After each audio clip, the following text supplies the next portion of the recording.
The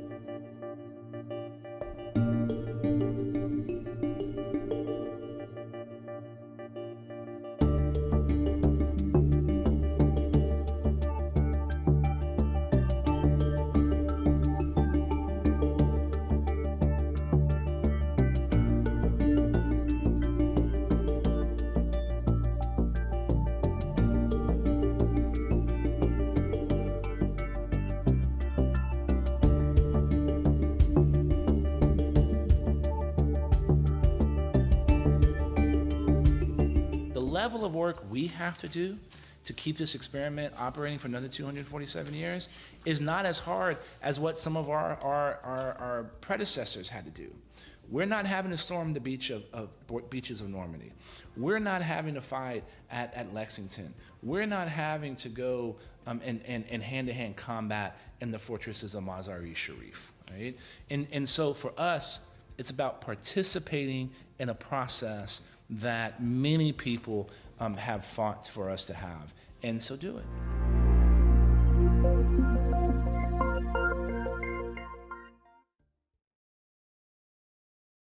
Hello, welcome to Washington Post Live. I'm Leanne Caldwell, an anchor at Washington Post Live and co-author of the Early 202 newsletter. Thanks so much for joining us today. We are talking about the importance of public service with former Congressman Will Hurd.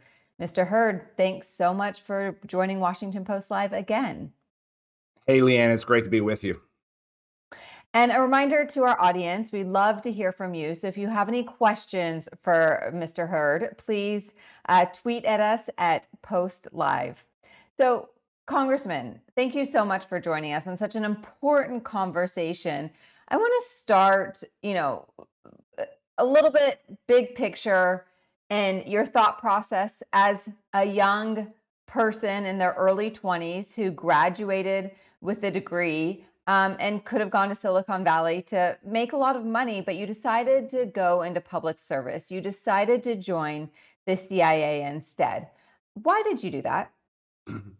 Well, I did it because I thought it was going to be cool to recruit spies and steal secrets in exotic places. And, I was fortunate during my time at Texas A&M University to have been exposed to senior leaders of the CIA, and they told these amazing stories. And I thought it was going to be awesome to serve my country in a unique way, and that's why I decided to go into the CIA. And look, it was the best job on the planet, working on some of the most important national security challenges of the day, making sure that the U.S. government is doing one of its most important responsibilities, and that's defending the homeland, having an active role in that in places like India and Pakistan and Afghanistan and countless other places. Was awesome. And I got to work with a group of people that were pretty amazing.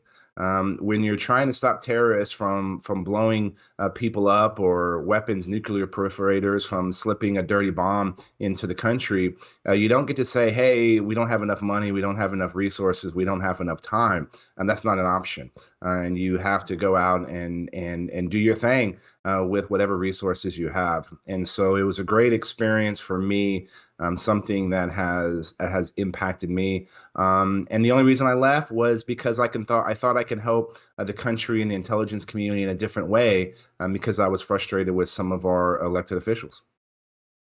So staying with the CIA role for a little bit, did that help you to appreciate the importance of working for the government, for public service, especially when you were overseas in some of these countries, in Afghanistan and Pakistan, as you said?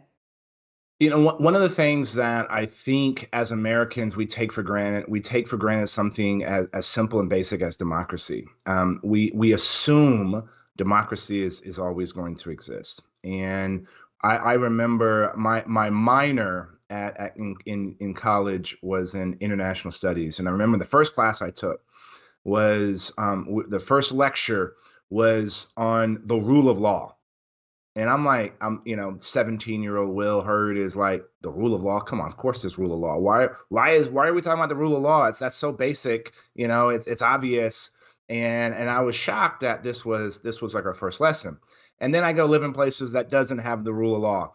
And I realize how some of these fundamental elements of our government, how novel and unique they really are. And so, so the fact that I spend the majority of my career as an undercover officer in the CIA overseas, I had a new appreciation of the role of the United States in the rest of the world, the role of our form of government and how unique it is. And we forget sometimes, people call America an experiment, because when we started this thing 246 years ago, nobody thought that it was going to work.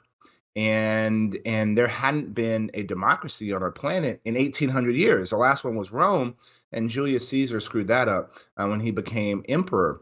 And it had been 60 years after us for another form of democracy to exist. It was Switzerland. And so there's only been 14 countries that have been a democracy for over 100 years. So this is still, while we take it for granted, this is still an experiment. And this experiment is made to work by men and women at all levels of government, not just in federal government, state and local governments as well. But that experience that I had in places like Pakistan and Afghanistan really made me appreciate the unique role the United States has in the world, and the unique role our government has, and how there are men and women that are working for crap pay, that they can be making money in other ways and putting up with less stress, but they do it in order to continue this experiment. So there are some people, we are, less than a week away from the midterm election. Some people are saying that this election is critical for democracy. You have someone like Representative Liz Cheney, who was campaigning last night for a Democrat, also a former intelligence person, Alyssa Slotkin, in Michigan, saying that this election matters more than any of the economic issues, anything else, because of the democracy issue. Do you agree? Of course, democracy is important, and I think every election we always talk about, this is the most important election. I think this election matters because I think it's 49% of excuse me, I mean, it might be 53%. 53% of Democrats, it's like 51% of Republicans, and like 49% of independents. And y'all could fact check those numbers. It's in the low 50s, high 40s. These three groups believe that democracy may not exist for the next 10 years. That's an amazing bipartisan expression of concern about this experiment called America. And then also around 80%, depends on what day of the week it is, around 80% of the country thinks the country is on the wrong track.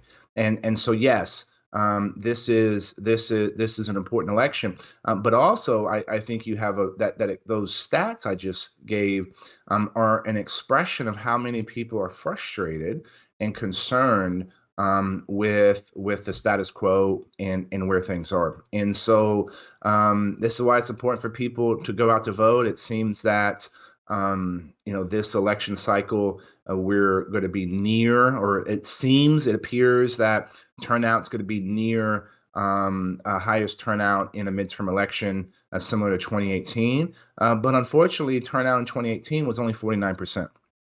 And so I would not say that is a metric that we should be patting ourselves on the back for. We need more people to participate. And I have a theory that why is 50% of the country not participating? It's because they're frustrated, and that there's no product that they want to go out and purchase, and in essence going out and voting for somebody. And so I think that's another lesson we should be taking away from this election cycle. Is election denialism not trusting the results of the election, or saying that the election was in fact stolen, the 2020 election, when it wasn't? Is that hurting American democracy? As the intro showed, people have lost faith in the government, faith and trust in American institutions is at an all-time low. Trust in American media is at an all-time low. So does election denialism play into that and make it more difficult to defend and to ensure a strong democracy? Of course, election denialism further erodes trust people have in their office, right? Things like criticizing, every elected official and referring to things, as the swamp, and all of this, it continues to erode that trust, and it's being eroded by people that are actually in office. And guess what? If it's so bad, why don't you do something about it, right? And so look, I've been clear that the 2020 election was one of the freest and safest elections in our history. And when you have elected officials that are in office that continue to question that, they're contributing to this environment, this toxic environment that has led to so many groups, different, political beliefs, believing that democracy may not exist, and also thinking the country is ultimately on the wrong track. And so, there's other, this erosion of trust in our government is something that happens on many different levels. And as someone who spent 22 years connected to the national security community, this is something that our adversaries are trying to do. We can go all the way back to 2016.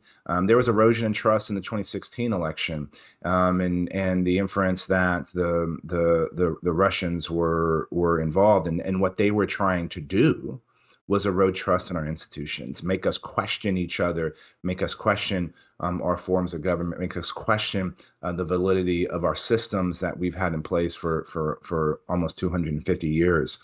And so when we contribute to this erosion, that it benefits our adversaries. And let me be clear, look, we have problems, right? We have problems in our country that need to be addressed. We have elected officials that aren't doing their jobs. We have inefficiency within, our federal government. All those things are true, but we should be focusing on solving the problem, because why does all this matter? If we want to keep this experiment going, we have to get a few things right. And this is no longer about just us achieving our best selves. We're in a new Cold War with the Chinese government. And the Chinese government is trying to surpass us as a global superpower. And I think we have, in essence, 10 years to get our act together. So if we continue to contribute to this trust deficit, then we're not going to be able to do the things necessary in order to win this new Cold War and ensure that America stays the global superpower for the rest of the century. Yeah, such an interesting perspective. Another thing that I want to talk about that's in the news is political violence. Of course, we know about the attack against Paul Pelosi, the husband to the House Speaker, Nancy Pelosi. But I cover Congress. I've been talking to a lot of members and a lot of aides, and they admit that they're scared. Threats against them and their families have increased dramatically, not just since January 6th, but even before that too. And one member of Congress, Representative Debbie Dingell of Michigan, she told me that she worries that people are going to want to run for office, serve in the government, because it is just becoming too dangerous. What is your response to that? Well, I can say, I want to say it was maybe my last 2 years in Congress. This was even before Congressman Steve Scalise was shot. I had to move my office because we had to be into a more secure location, because the threats that not only I was getting, that my staff was getting as well. And so, for me, like I spent a decade in the CIA. My job was, figuring out how to protect myself. I feel comfortable about protecting myself, but my staff, who's so important to providing the services that we're supposed to be providing to our constituents, they didn't sign up for that. And so I had to move my office into a place that had better security. So this was something even I saw. And let me be clear, political violence has zero role in our society, and we should condemn it whenever it happens, regardless of who was the target of the attack. when you contribute and the words that we use create an environment that allows this kind of thought to grow. And so we all have to be mindful of that kind of rhetoric. But you're right. Somebody that's thinking about, I want to help my country, or I want to serve my country, or I think I could do a better job serving my constituents, they have to make a decision. Am I willing and capable of dealing with the physical risks that comes on? And it's not just the physical risk.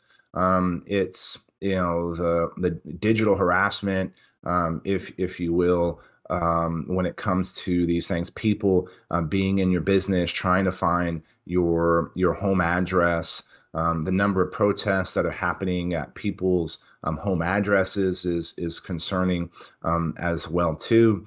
And look, we should be able to challenge our elected officials and the people that operate our government. And those officials should be providing the forums in which to have those conversations. People are always surprised. I literally held records for the number of town halls I did when I was in Congress, and people were surprised that these town halls were always they weren't very contentious. We had an exchange of ideas. People brought their concerns. People were upset and angry at some, but it was always, these issues were always resolved in a positive way. So it's incumbent on folks that are in positions of power to make sure they're accessible, because that can lower some of the blood pressure and tension. But look, political violence, absolutely no role in our society. Does the rhetoric need to be scaled down? Does there no longer need to be political advertisements of people shooting guns and pictures of Nancy Pelosi, from that level all the way to the campaign trail, where, there's a long list of violent rhetoric coming from elected officials?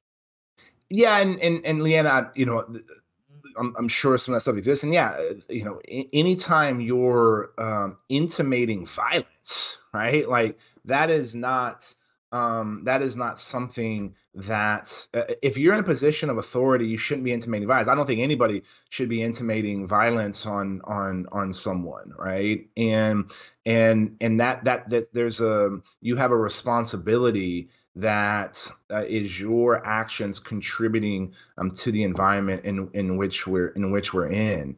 But yeah, things that show someone shooting, like that's crazy, and shouldn't be happening. Yeah. Do you miss Congress?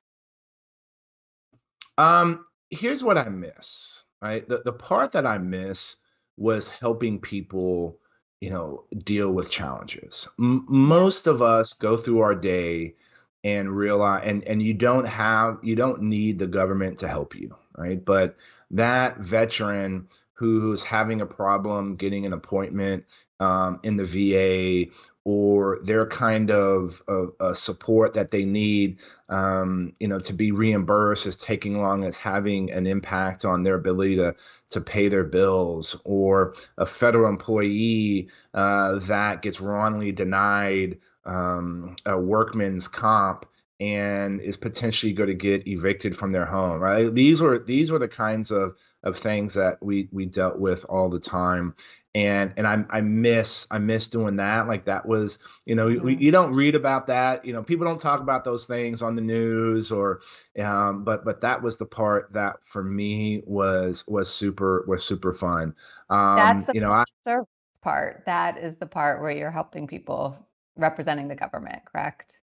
No, absolutely. And sometimes we forget, and folks in office sometimes forget, we're a customer service organization, right? And we are providing a service. And guess what? If I got to wait in a long line to get something that I need, I get frustrated, right? And so that's we got to remember that part of some of the frustration people have is why does it take so long to do something?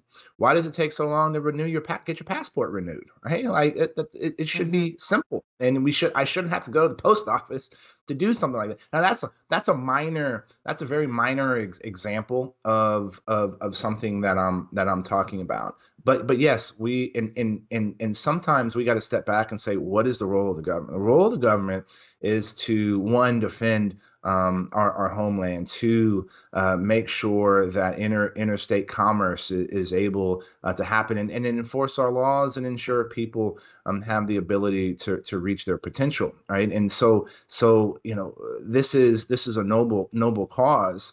And we have a responsibility in those in senior positions need to make it easier for people to be able to join and get involved in the government. Like, why does it take twice as long to hire someone in the federal government as it does in the private sector? That makes absolutely no sense and shouldn't happen. And so there's a number of ways that we can make it easier for people if they want to serve their government. And I only have 20 seconds left, but I have to ask you, you've spent most of your career in public service, CIA, in Congress. You're still only in your mid 40s. Are you going to go back to government in some way at any point?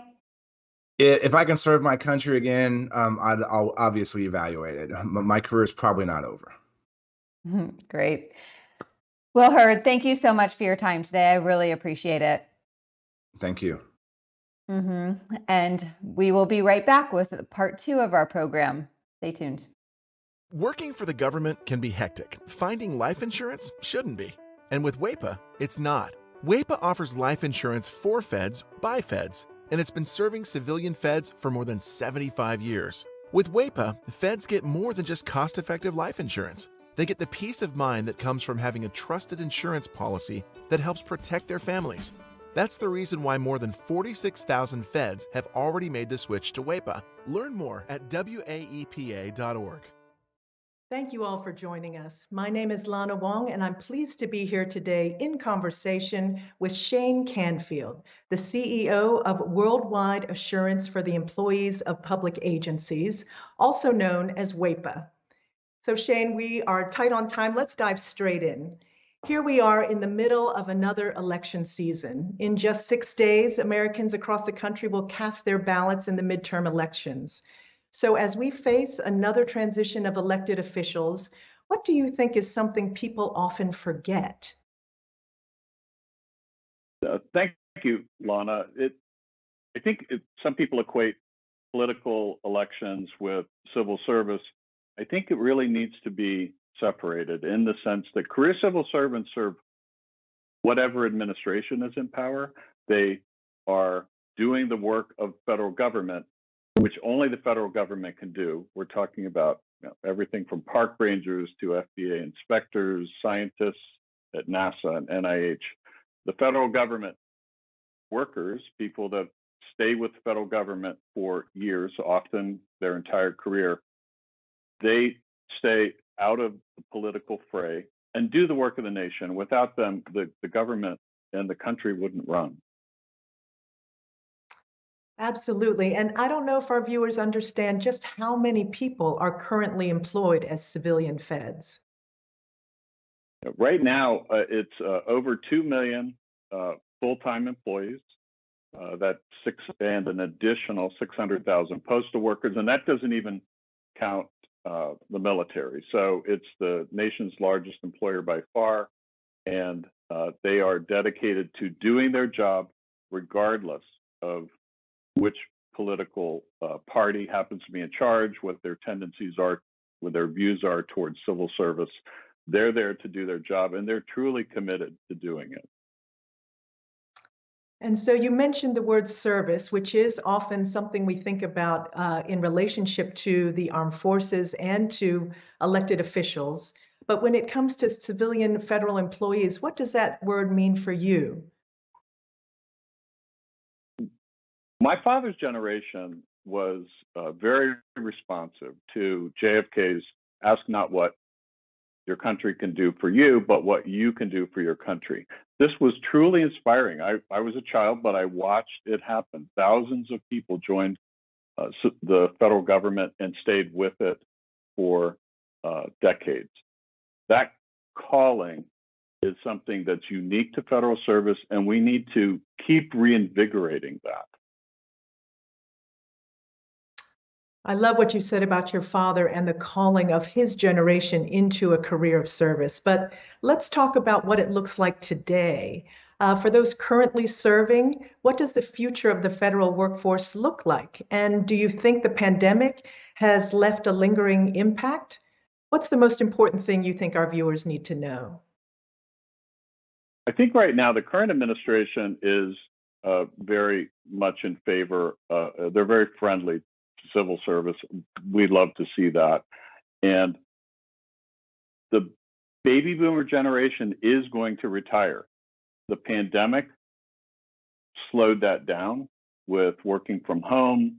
Also, the intersection with difficult markets meant people's retirement plans, they'd like to recover from that, but they will leave in the next decade. We're going to see a large knowledge loss and experience loss in the federal government. So there's a technical piece of how do you make sure that knowledge is transferred. And then we go back to the inspiration piece, the JFK piece. How do we inspire? How do we get younger folks to know that civil service is a job unlike anything else that they can be a part of and make a difference in this country? Yes, and your organization, WAEPA, was founded especially for civilian feds, I understand. So as civilian feds help to carry forward the government through another season of transition, what is WAEPA doing to care for them? WAEPA was founded by executive request from President Roosevelt during World War II. This was before the federal benefit plan even existed. And we had tens of thousands of civilian federal employees traveling in war zones. That was excluded from life insurance policies. And therefore, loved ones at home did not have life insurance protection. So WAEPA was founded to fix that problem. We still have the same mission today to serve them, principally with group life insurance. And I would say our mission is to make sure we have a very solid value, great rates, a great product for current civilian feds, but also going out decades in the future, because we're making promises to employees and families that last 10, 20, 30 years in the future. So we have 46,000 people in the plan. It's growing. With those kind of numbers, our stability, our value just increases. That's great. And so on that note, thank you, Shane, for this conversation. Thank you to our viewers, and thank you also to the civilian federal employees who have chosen to pursue a path of service. And now back to my colleagues at the Washington Post.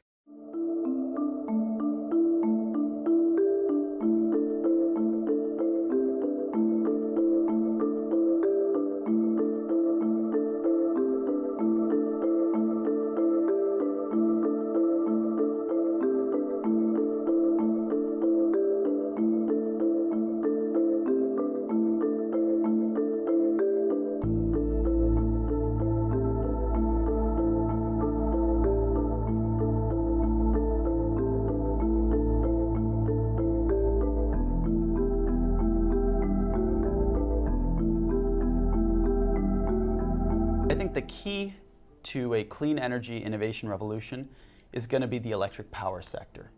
The electric power sector is so important because if we clean up our electricity supply, we can also clean up our transportation supply, for example, through electric vehicles.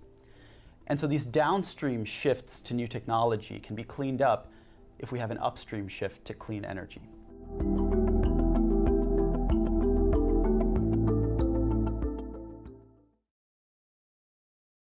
Welcome back to Washington Post Live for the next part of our conversation about public service. Again, I'm Leanne Caldwell, an anchor at Washington Post Live and co-author of the Early 202 newsletter. Now I am joined by Jennifer Gerbi, the acting director at the Advanced Research Projects Agency at the Energy Department, and Varun Sivaram, who's the senior advisor to Special Presidential Envoy for Climate, John Kerry. Thank you both so much for joining us. Great to be here. Thanks for having me. And great. And of course, to our audience, we want to hear from you. Please tweet at us at Post Live if you have any questions for our guests. Now, Jennifer, Varun, you both opted to work in public service as part of the government. Can you each tell us about a little bit about your job on a daily basis and why you think it's so important, really? Jennifer, if you want to start. Happy to. I came to ARPA-E from industry. It's a very unusual place in that we are all on term limits. We come for 3 to 5 years and then we leave. And we come because we're really driven by the mission of the agency, and we want to be able to really make a difference. And for me, the main reason why I came was the freedom that we have to pursue what is the right thing that we should do, what is the right problem to solve, and to actually have, a very, be very close to the impact of that and be able to make the decisions and have a portfolio and have a lot of personal impact on that. And that level of freedom was really important to me.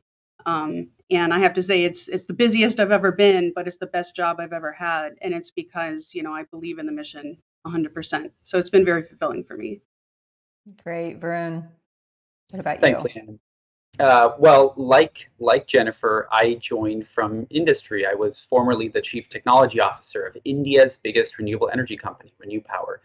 And I joined because this is a once in a generation opportunity to reset how the United States was viewed on the world stage on climate change. After 4 years of the Trump administration, it took President Biden and Secretary John Kerry to really get us back in the game. On any given week, I may be following Secretary Kerry around to a different country of the world. I leave in a couple days with him for Egypt, where we'll have this year's International Climate Conference, COP27. So working with Secretary Kerry has been an opportunity not only for us to rejoin the Paris Agreement, which President Biden did on day one of this administration, but also to pursue a range of initiatives at home and abroad that put us back in the game. Some of the most consequential climate legislation in my lifetime, certainly, passed under this president. And what we're doing on the international stage to help countries like India and Indonesia and South Africa and Vietnam is going to lay the groundwork for a clean energy transition all over the world. And that's important to me because I spent time in India, I've spent time in the private sector, and like Jennifer, I'm a scientist. And it's critical that we start to bring these perspectives in to really refashion the world economy. Jennifer, something you said that you have so much freedom to explore and to do new things. There's a stereotype that in government, there's very little innovation, there's very little experimentation. But you're saying that that's actually not the case. You have the ability to try new things and to take risks. Yeah, I mean, the very sort of foundation of how we were set up as an ARPA enables us to do that. I mean, you have to have the right structure in your organization to allow people to take that kind of risk. You have to have people that are comfortable with doing that and very energized by doing that. And, the way that we are set up and that we're sort of, we're a little bit separate, we're sort of our own thing. Again, we're off roadmap. We do, coordinate and communicate with other parts of the DOE. But what we do is generate it internally from the bottom up, right? We don't have roadmaps. We are very, very collaborative. We all sort of pressure test each other's ideas and do a lot of work around what should we do and why. And we're also very impact driven. But to be able to sort of accept that level of risk, you really have to have your organization set up that way to accept failure, to accept a certain amount of ambiguity. And we are set up that way. And it really has paid off. And the culture is amazing. And that culture is really central to our ability to take risks like that. And you oversee the development of launching high risk, high reward energy programs. Jennifer, can you give us an example of one of those? Oh, there are so many. All of my children are my favorite. But I can give you an example of one that maybe is a little bit surprising. I mean, we've had things, in electric aviation and maybe more traditional power sources like nuclear and fusion, and we just put one out in nuclear waste. But We have things in the mining sector and the agriculture sector where you might not necessarily think of that as an energy program, but when you actually look at the details, it very much is. So we have an extraordinarily broad portfolio, but it's not just traditional sort of things you might think of in terms of energy. So that's really a lot of fun. And Varun, in your job, you're with John Kerry. Climate has been such a huge priority for this administration. Can you talk? You mentioned you came from the private sector. Can you talk about what has been most surprising in your job, and have there been limitations and frustrations that just the government bureaucratic process has prevented you from doing what you actually want to do to reach your climate and job goals? Well, look, I think one thing that government has to work on, and that I'm very proud that we've done great strides in this administration, is work with the private sector. This problem can't be solved by government alone. Certainly not. It's going to be the private sector that needs to invest trillions of dollars to reshape the global economy by 2050 with clean technologies. We got to work with the private sector. One of the things I'm proudest of that we did, and to your point, Leanne, this was not easy. This took a lot of effort, was to create an initiative, the First Movers Coalition, to join forces with the private sector.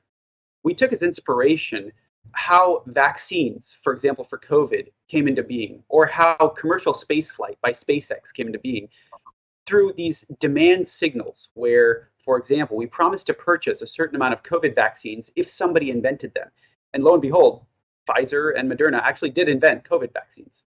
Well, in the case of clean technologies, we wanted to do the same thing. Could we create a demand signal for the next generation of clean technologies? Many of the things, for example, that Jennifer funds through ARPA-E.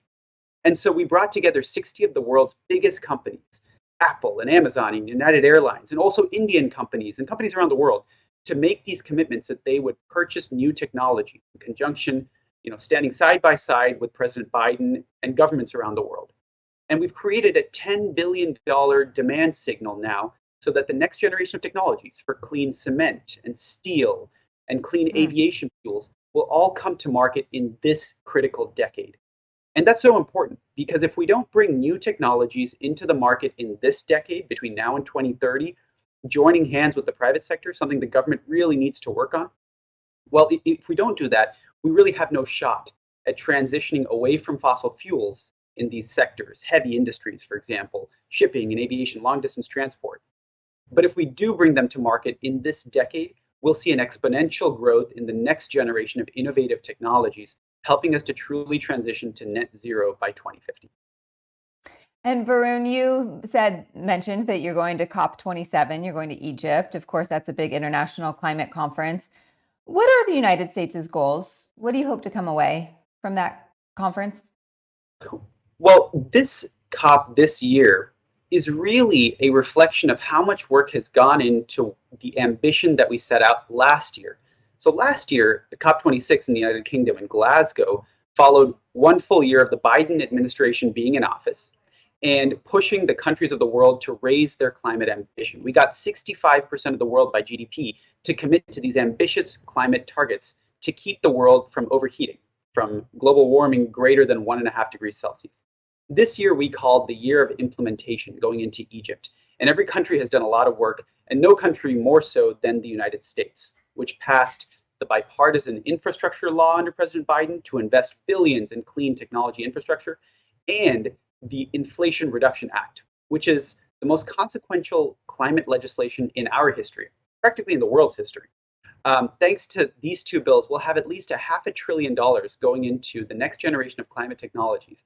We'll have a 80% clean power grid by the end of this decade. We'll have electric vehicles replacing internal combustion engine vehicles. And we'll have the next generation of carbon capture technologies, technologies to suck carbon directly from the air, clean hydrogen, and many more, long duration energy storage. We're going into the COP, first of all, to say we're so proud of what we've accomplished, how much we've implemented, and how we're working with our partners around the world. And we'll have several exciting announcements about deploying clean energy, not only within the United States, but how the US is helping other countries to deploy clean energy, particularly in the developing world, particularly in Egypt. So I think it's going to be a very successful COP from the standpoint of how much have we accomplished? Now, we're not on track. We're certainly not on track as a world to limit global warming to 1.5 degrees Celsius. But we've made such important strides, and we just need to continue raising the world's ambition and doing what we set out to do. Jennifer, can you, since you've been running ARPA-E, what have been the most exciting or shocking innovations that you've seen? You're asking me to pick my favorite children again. I know. I'm giving you all the hard questions. Let me give it an example of a pathway that might not have seemed obvious, and I'm gonna pick fusion on that one, because that's always been around, like, oh, we need to get to break even fusion. We can't need this as a pie in the sky kind of a thing. Well, it took a program director at ARPA-E to be really visionary about it and say, well, wait a minute, let me look at this. Even if it works, it doesn't matter. It's orders of magnitude too expensive, even if it works. So you know what? We're going to be audacious.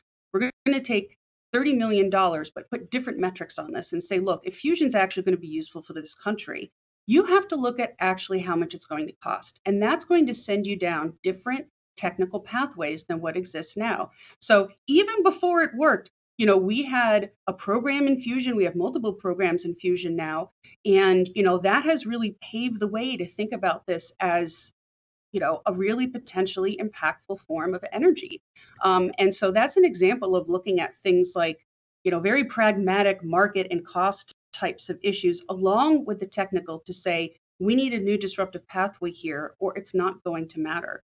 So I'm, really proud of the agency for doing something like that. And, and now that we've seen this really move forward, it's a priority of the administration. There's this big, sort of decadal vision for fusion. And it's really been amazing to see that happen. So I like that example because it takes something that you would think is a little bit more like a science experiment, but it's like, no, if this is going to work, what does it have to look like? And, we did that. And I think that was really impactful. Okay, so I'm going to walk back even more. What is fusion? Fusion is a different way of creating energy, like the way that the sun does. Okay, so you're sort of melding two different elements together and getting a whole bunch of energy out. And so you need something called a plasma in order to do that, and you have to confine it. You can make this happen, but you have to put a bunch of energy in to make it happen. So the key is if you can actually make this happen such that you get more energy out than you put in. So it's different than nuclear fission. It's nuclear fusion. Again, it's sort of like making the sun, but in a very small form here on Earth. Varun, what would you tell young people who are thinking about going into public service, but know that, especially at the beginning, your pay might not be as high as in the private sector? What is your advice to people? Well, look, particularly in our field, in climate, it's so important to have dedicated public servants from a range of backgrounds. Jennifer and I both come from the private sector. We're both scientists. And that's a really important set of perspectives. If you're a young person, there's a new diverse set of fields now that you can study. There are new climate schools popping up around the country in Columbia, at Stanford. You have a real opportunity to shape a career across these disciplines, and you should spend at least some of your time in public service. Again, I mentioned that government can't do it all alone, but the private sector can't do it all alone either. There are key roles for the government to play. For example, in climate, today, around the world, there is a mispricing of emissions. Fossil fuels don't get priced for their carbon emissions, and clean energy therefore faces an uneven playing field.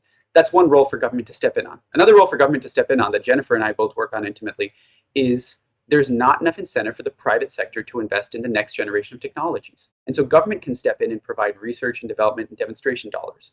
These are such important functions for governments to perform here in the US and around the world. And if you're a young person, the generational challenge of our time is climate change. This is an opportunity to step in. Now, look, I've had an amazing opportunity to have a role model, John Kerry, who has a 50-year career of public service. We're going to need that next generation of us to step in.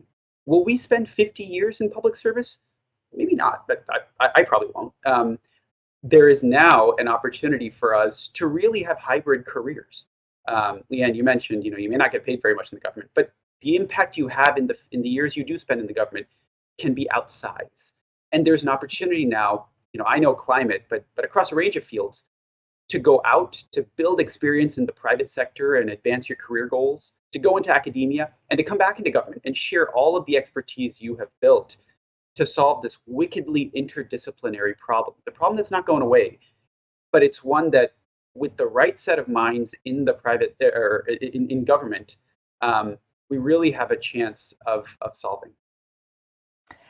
Jennifer, I have a question, maybe two questions from Twitter for you, from Joan Mickelson. She says, what is the difference between recruiting women versus men for government roles?